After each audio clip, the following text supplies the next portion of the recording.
What is going on, Pittsburgh Steelers fans, and welcome back to a very special episode of the Let's Ride podcast. I'm your host, Jeff Hartman, as part of the Steel Curtain Network, right here on the Fans First Sports Network. Don't look now. Don't check your dials. Is it a Victory Tuesday? It is a Victory Tuesday. And I'm actually recording this on Tuesday morning. It's 1:20 a.m. We just wrapped up the post-game show. I was too fired up. I said, we're going to do this podcast. Now, remember, this podcast is going to be a lot shorter than a typical Let's Ride podcast.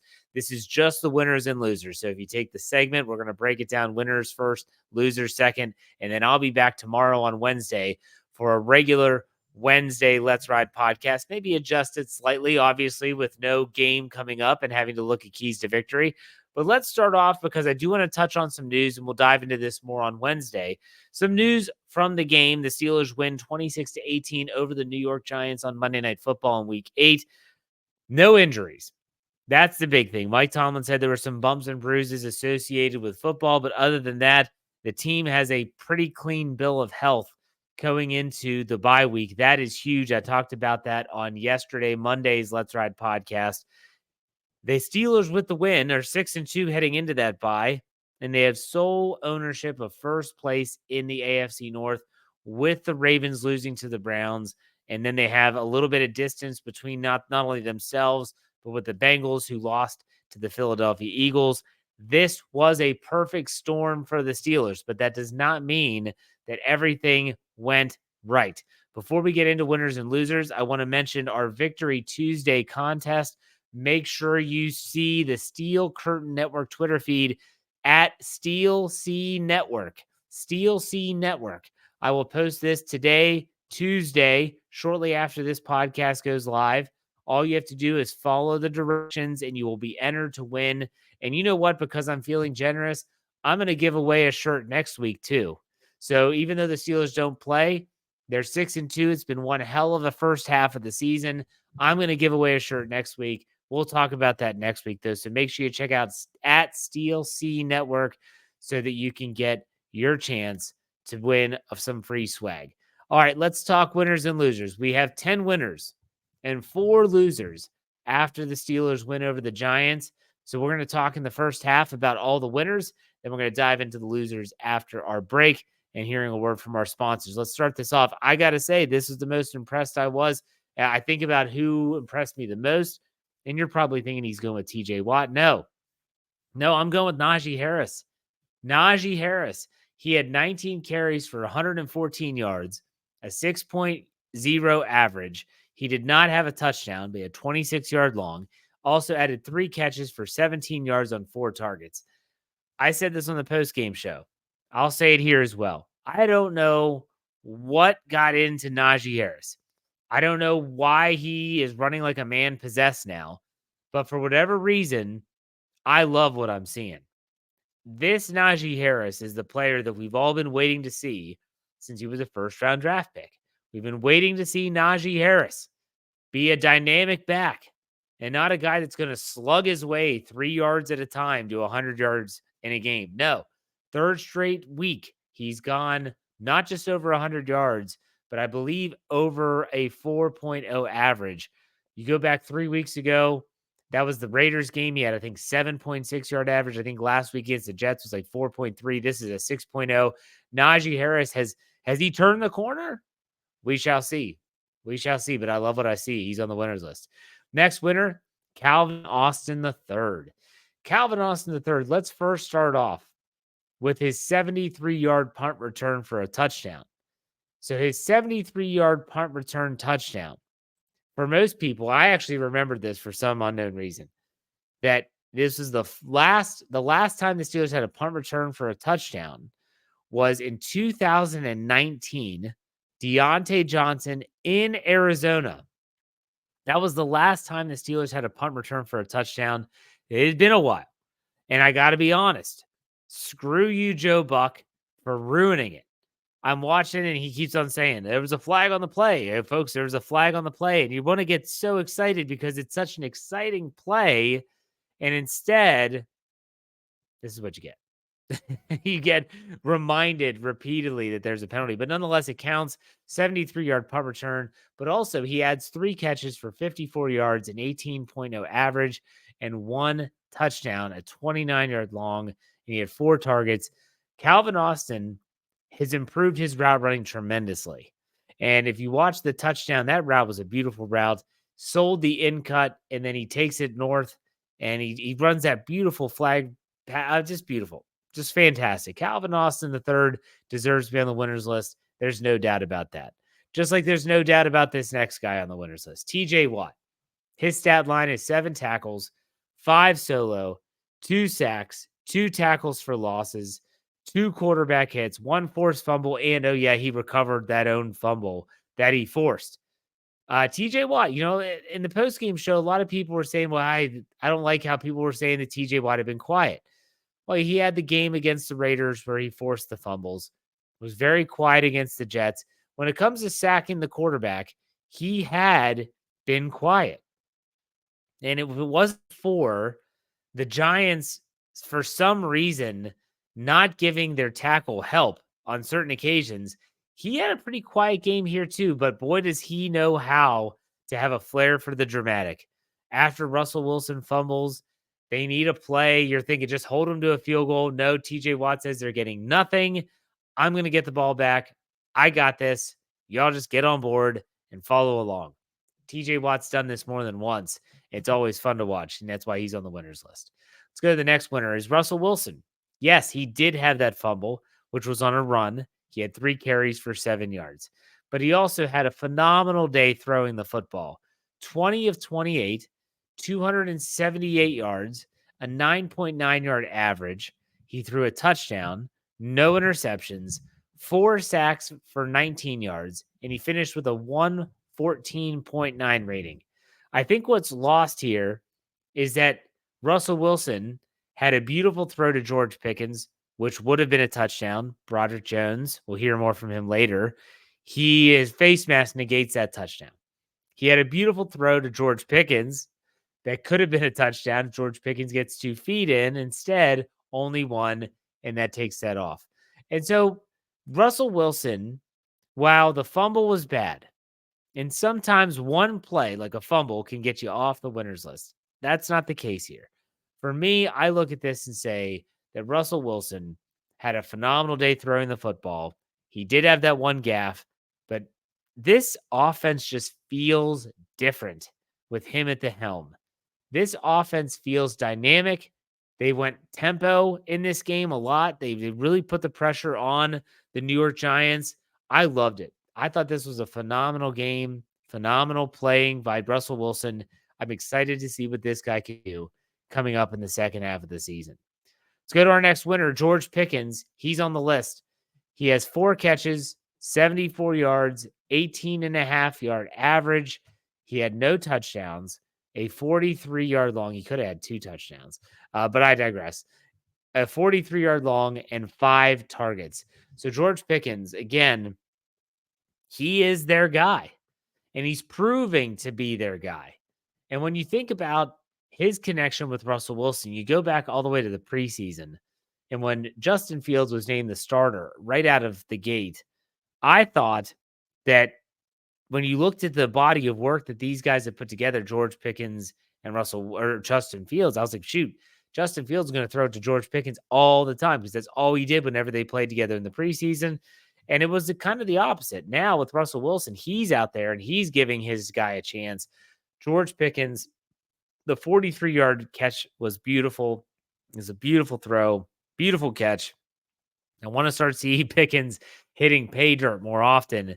And so, but I thought he was a great game, and he deserves to be on the winners list. The next is the defensive pass rush. So the defense in its entirety had 4 sacks. 2 of them went to Alex Highsmith. And a lot of people are going to say Alex Highsmith should be on the winners list because he had 2 sacks. TJ had 2 sacks. I get it. I really do. But he's included here in this defensive pass rush category. The Steelers also had 12 quarterback hits. 12 quarterback hits. That's crazy. That is crazy. So 12 quarterback hits. They were hitting Daniel Jones early and often, and they were rattling him.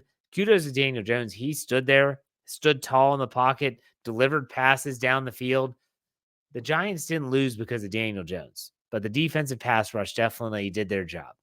Let's go to the next winner, Van Jefferson. I put him on the winners list because ultimately, this is a guy that hasn't probably played capable of even being a possibility on the winners list. He finishes with 4 catches for 62 yards, a 15.5-yard average, did not score a touchdown, had a 36-yard long, beautiful catch down the right sideline, was targeted 5 times, 4 catches on 5 targets. Van Jefferson is slowly starting to carve out a niche with Russell Wilson. And I think that's very interesting. It's interesting to see how the Steelers are going to view this wide receiver position and Van Jefferson in particular as they head into the bye week thinking, okay, what are we going to do at the wide receiver position after? What are we going to do moving forward? Are we going to try and acquire someone via trade? Very interesting stuff. We'll see how this goes with Van Jefferson. But in this game, he deserves to be on the winners list. All right, we have a couple more winners here, 3 to be exact. Chris Boswell, he's on the winners list. All his field goals, he was 4 for 4 with field goals, 2 for 2 with extra points. And it's not that he hit any 50-yarders or 50 plus. I just want to say that when the guy has this many points in a game, he tallies 15 points for the offense. He deserves to be on the winners list. I don't care if they're chip shots. He's making his field goals. Mr. Reliable. I think he's the best kicker in the AFC. I think he could be the best kicker in the NFL. Chris Boswell deserves to be on the winners list. All right, the next winner is Danny Smith, a special teams coordinator. Another special teams gem with Calvin Austin III's return. That is the stat line for Danny Smith. I said this post game, and this is crazy when I say it out loud. You almost get a feeling like you're expecting a huge special teams play every single game. And that's almost unfair because sometimes teams go all season without getting their hands on a football and special teams, meaning a blocked field goal, a blocked punt. The Steelers have had multiple. They've blocked punts, they've blocked field goals, they've blocked point afters. Then you even look at the return game. They have a return for a touchdown. Danny Smith has his team dialed in right now. His special teams units are dialed in. They love playing for him. And I said it last week. I think he was on the winners list last week as well. I said, all those people that wanted Danny Smith run out of town, maybe you're changing your tune. Let's go to the last winner is the red zone defense. The Steelers' red zone defense stands tall, and the Giants go 0 for 3. 0 for 3. So say what you want about the Steelers' defense, and we're going to have some discussions about them in the second half of this show. But ultimately, I looked at the red zone defense as a big winner. You kept the Giants off the scoreboard in all 3 trips to the red zone. They didn't score. That's phenomenal.